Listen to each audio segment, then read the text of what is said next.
मंच पे मौजूद दिल्ली के उपराज्यपाल महोदय श्री विनय कुमार सक्सेना जी, मंच पे मौजूद दिल्ली के शिक्षा मंत्री आतिशी जी, दिल्ली के स्पीकर साहब Ramniwas Goyal ji, honourable member of parliament Shri Gautam Gambhir ji, MLA इस एरिया के ओपी शर्मा जी, और यहाँ पे ऑडिटोरियम में अभी बहुत सारे एमएलएस बैठे हुए हैं,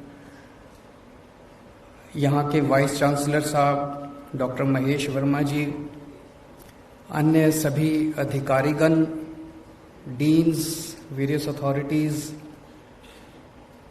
और सभी भाइयों बहनों, आप सब लोगों को मेरा नमस्कार, सबको मेरा प्रणाम। आज आईपी यूनिवर्सिटी का ये ईस्ट कैंपस देश को समर्पित किया जा रहा है। अभी हम सब लोगों ने इस कैंपस को घूम के देखा, इतनी शानदार फैसिलिटीज, इतना खूबसूरत कैंपस। ये कहना गलत नहीं होगा कि आर्किटेक्चरल पॉइंट ऑफ व्यू से और फैसिलिटीज के पॉइंट ऑफ व्यू से perhaps this can be counted as one of the best campuses in the country.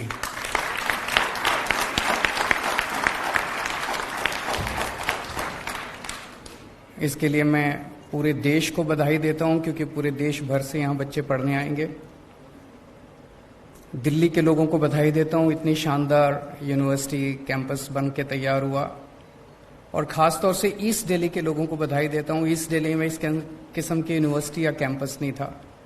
सब लोगों को मैं बहुत बहुत बधाई देता हूं। ओपी शर्मा जी को बधाई देता हूं, उनकी विधानसभा में ये कैंपस तैयार हुआ। इस तरह की यूनिवर्सिटी जब बनती है, यहाँ पे 2500 बच्चे पढ़ेंगे लगभग, इसकी कैपेसिटी 2500 बच्चे होंगे। इस तरह की जब यूनिवर्सिटी बनती है तो आसपास की अर्थव्यवस्था को भी बहुत ज़्यादा फायदा होता है। बच्चे आएंगे, रहेंगे, हॉस्टल में रहेंगे, खूब सारी आसपास दुकानें खुलेंगी, कई लोगों को रोजगार मिलेगा। इसका जो कास्केडिंग इफेक्ट है वो बहुत ज़्यादा होता है। तो इस पर्टिकुलर विधानसभा को अर्थव्यवस्था के पॉइंट ऑफ व्यू से बहुत ज़्यादा फायदा होगा। जैसे अभी मेरी कुलीग आतिशी जी ने बताया कि दिल्ली में शिक्षा के क्षेत्र में पिछले 7-8 सालों में काफ़ी ज़्यादा बदलाव आए हैं। एक तरह से पहले हमारे देश के अंदर एक तरह से 2 किस्म का शिक्षा व्यवस्था है। एक सरकारी स्कूल होते हैं, एक प्राइवेट स्कूल होते हैं। अगर आपके पास पैसा है तो आप अपने बच्चे को प्राइवेट में भेजते हो। अगर आपके पास पैसा नहीं है, गरीब हो, रिक्शा वाले हो, मजदूर हो, तो आप अपने बच्चे को मजबूरी में सरकारी स्कूलों में भेजा करते थे। सरकारी स्कूलों में पढ़ाई बहुत खराब होती थी। लेकिन पिछले 7-8 साल में सरकारी स्कूलों में बहुत बड़ा बदलाव आया है, जो नतीजों से भी दिखाई देता है और इंफ्रास्ट्रक्चर से भी दिखाई देता है। वो एक सेक्टर था स्कूली शिक्षा, और फिर स्कूल के बाद 12वीं के ऊपर वाली शिक्षा।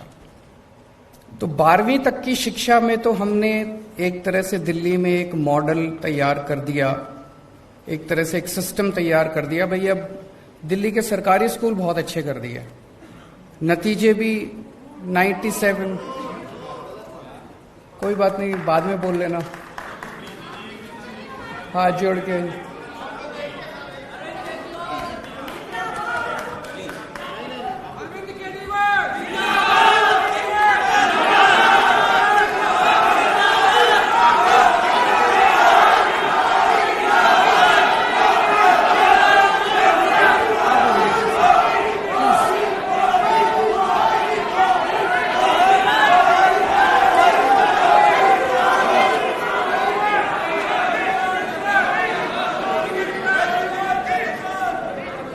काश अगर इन नारों से शिक्षा व्यवस्था अच्छी हो सकती तो बहुत 70 साल में हो गई होती। मेरी आप लोगों से हाथ जोड़ के निवेदन है, इस पार्टी वालों से भी और इस पार्टी वालों से भी, दोनों पार्टी वालों से निवेदन है, मेरी 5 मिनट बात सुन लो, नहीं पसंद आए तो बाद में नारे लगा लेना। एक बार बोल तो तो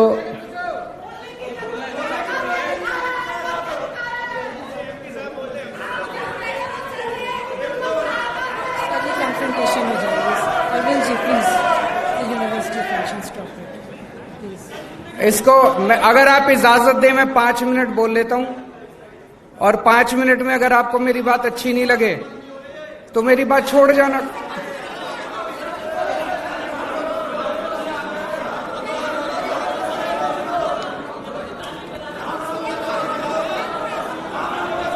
एक मिनट अब बैठ जाओ, सब लोग बैठ जाओ, सब लोग बैठ जाओ, बैठ जाओ, सब लोग बैठ जाओ, बैठ जाओ, सब लोग बैठ जाओ,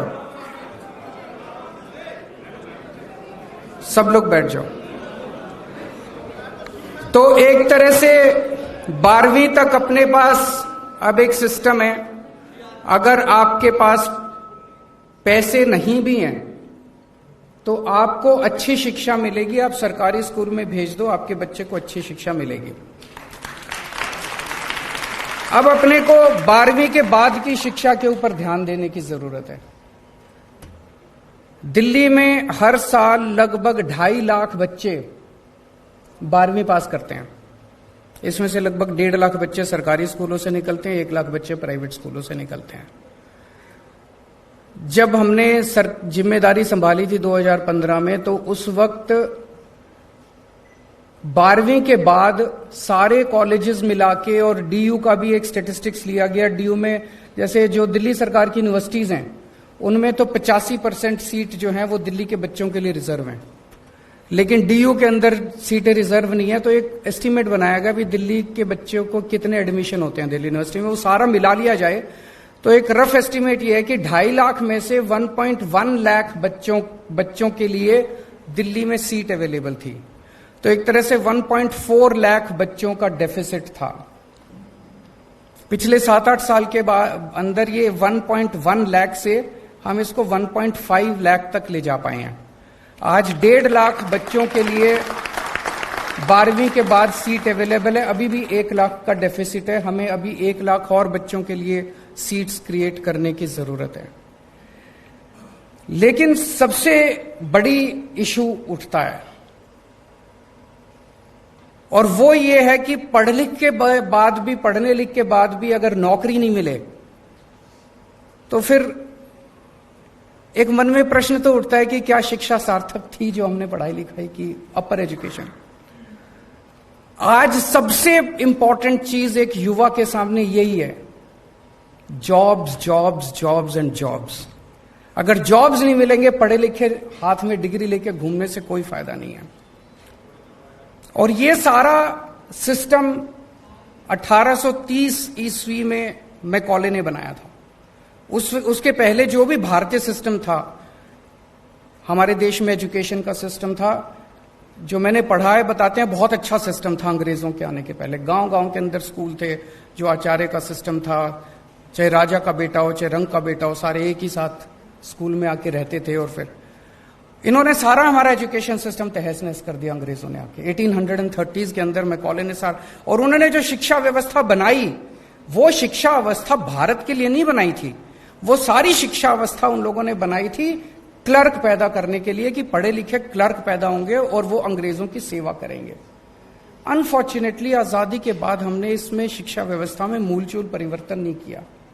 आज वही शिक्षा व्यवस्था चल रही है। हम बीए करते हैं, हम बीकॉम करते हैं, हम ये डिग्री फलानी डिग्री बीएससी करते हैं, नौकरी नहीं मिलती। तो नौकरी नहीं मिलती, फिर डिग्री करने का क्या फायदा।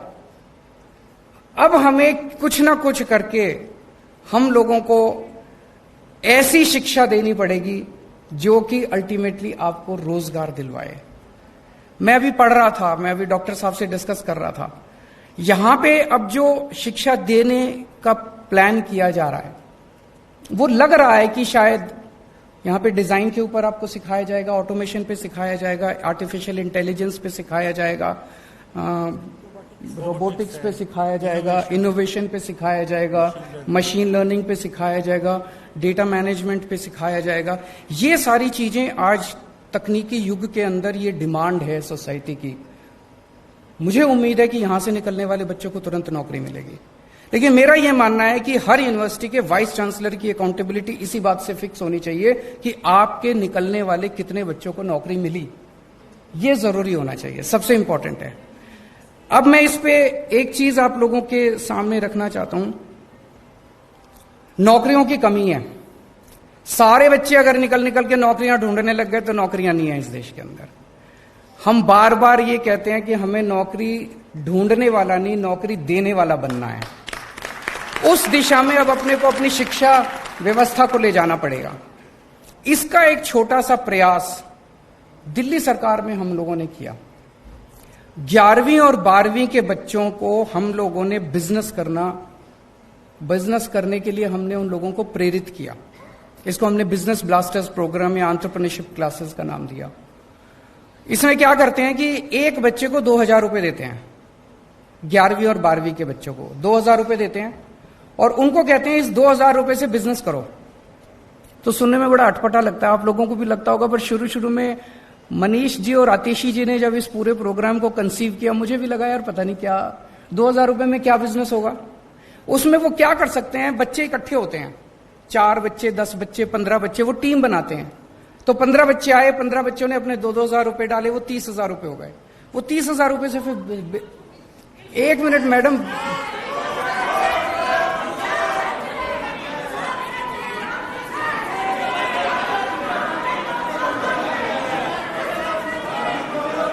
अगर ऐसे डिस्टर्ब करेंगे तो हम बात ही नहीं कर सकते फिर।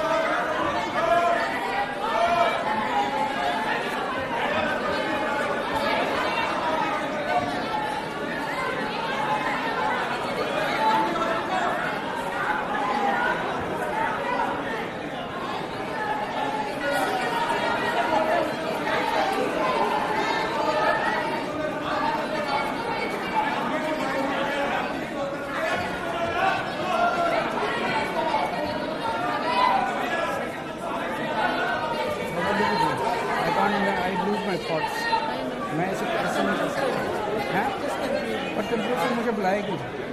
अगर मुझे कंक्लूड ही करना, सुनना ही है तो मुझे बुलाएगी। इसलिए आप तो चुप करा सकते हैं, आपकी सुनेंगे, इधर वाले की सुनेंगे। नहीं, ये तो तभी उठ रहे हैं जब वो उठ रहे हैं।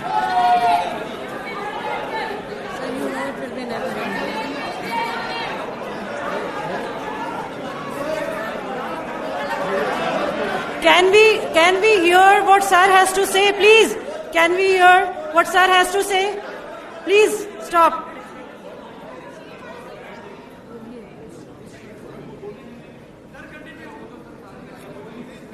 मेरे हो सकता है आप लोगों को कुछ आइडियाज पसंद ना आए, हो सकता है आप लोगों को ये लगे कि केजरीवाल जो बोल रहा है वो सच नहीं है, हो सकता है। मेरी आपसे हाथ जोड़ के विनती है, 5 मिनट मुझे कंप्लीट कर लेने दीजिए, है ना। उसके बाद आपने जो टिप्पणी करनी है टिप्पणी कर लीजिएगा, लेकिन किसी वक्ता को इस तरह से बीच में बार बार टीका टिप्पणी करना मुझे लगता है अच्छी बात नहीं है। तो आप लोगों से हाथ जोड़ के विनती है, इस देश के अंदर जनतंत्र है, बोलने का अधिकार तो सबको है। मैं किसी को गाली गलौच नहीं कर रहा, मैं अच्छी बातें कर रहा हूं। पसंद आए तो ठीक है, नहीं पसंद आए तो ना सही। 1 मिनट, नहीं 1 मिनट, बस। सो मैं ये कह रहा था कि 2-2 हजार रुपए देते हैं, तो उसमें मान लो 10 बच्चे इकट्ठे हुए 20,000 रुपए हो गए, 15 बच्चे इकट्ठे हुए 30,000 रुपए हो गए। उनको वो एक साथ डालते हैं और उसमें फिर वो सारे बच्चे मिलके कोई बिजनेस आइडिया ढूंढते हैं और उस बिजनेस आइडिया के बेसिस पे फिर वो कोई प्रोडक्ट बनाते हैं। प्रोडक्ट बना के फिर वो फेसबुक पे, व्हाट्सएप पे अपनी मार्केटिंग करते हैं। इतने सारे एग्जाम्पल्स अब इकट्ठे हो गए। इन 3 लाख बच्चों ने, 1.5 लाख बच्चे 11वीं के और 1.5 लाख बच्चे 12वीं के, इन लोगों ने मिलके 52,000 टीम्स बनाई हैं और हर टीम का एक आइडिया है। किसी ने कोई कॉफी बनाई है, किसी ने कोई ताला बनाया है, किसी ने कुछ बनाया, किसी ने सॉफ्टवेयर बनाया, किसी ने गेमिंग ऐप बनाया है, किसी ने कुछ, कई सारी चीजें बच्चों ने बनाई है। उनसे जब हम डिस्कस करते हैं, उनका पूरा जो माइंडसेट है वो चेंज होता जा रहा है। वो सोचते जो हैं, वो ये सोचते हैं मैं क्या बिजनेस करूंगा, फिर कैसे करूंगा, फिर मार्केटिंग कैसे करूंगा, मैं फिर फाइनेंस कहां से लाऊंगा। पूरा उनका माइंडसेट चेंज होता जा रहा है। मेरा अपना ये मानना है कि अगर हम ये बिजनेस ब्लास्टर्स या एंटरप्रेन्योरशिप क्लासेस अगर कॉलेजेस के अंदर शुरू कर दें, मान लीजिए प्री फाइनल ईयर, सेमीफाइनल 1 साल पहले से 2 साल के लिए अगर हम इसको कर दें, तो जो पास आउट होने वाले बच्चे हैं वो पास आउट होने वाले, जैसे अभी हम एक लैब में लेके गए, वहां पे कुछ गणेश जी एक प्रोडक्ट दिखाया। Now there is absolutely no reason कि इस तरह के प्रोडक्ट्स की मार्केटिंग और इस तरह के बिजनेस आइडियाज, इसको एक बिजनेस आइडिया के रूप में क्यों नहीं सोचा जा सकता। तो अगर हम ये बिजनेस कि मुझे बाहर निकल के बिजनेस करना है, मुझे बाहर निकल के बिजनेस करना है, अगर 50% बच्चों ने भी निकलने के बाद बिजनेस करना चालू कर दिया, बाकी 50% को तो यही नौकरी दे देंगे। मुझे लगता है अब हमें इसी दिशा के अंदर जाना पड़ेगा। और एक मैं ये आतिशी जी से भी और डॉक्टर वर्मा से भी ये निवेदन करना चाहूंगा कि इस दिशा के अंदर सोचना चालू करें कि कॉलेजेस के बच्चों को भी हम एंटरप्रेन्योरशिप क्लासेस की तरफ लेके जाएं। दूसरा, हमें एक सर्वे करने की जरूरत है कि हमारे दिल्ली के पिछले 6-7 साल में जो बच्चे 12वीं करके निकले वो फिर कहां गए, उनमें से कितने लोगों ने पढ़ाई छोड़ दी, कितने लोग दिल्ली के बाहर पढ़ने गए, कितने लोग दिल्ली में पढ़ रहे हैं, कौन क्या कर रहा है। अगर इसका अपने को एक डेटा मिलेगा तो इसमें हम देख सकते हैं कि किस चीज की सबसे ज्यादा डिमांड है और उस सेक्टर के अंदर हम और ज्यादा फैसिलिटीज खोल सकते हैं। मैं फिर से एक बार दिल्ली के लोगों को, देश के लोगों को बहुत बहुत बधाई देता हूं, इतना शानदार कैंपस बना। और मैं उम्मीद करता हूं कि आईपी यूनिवर्सिटी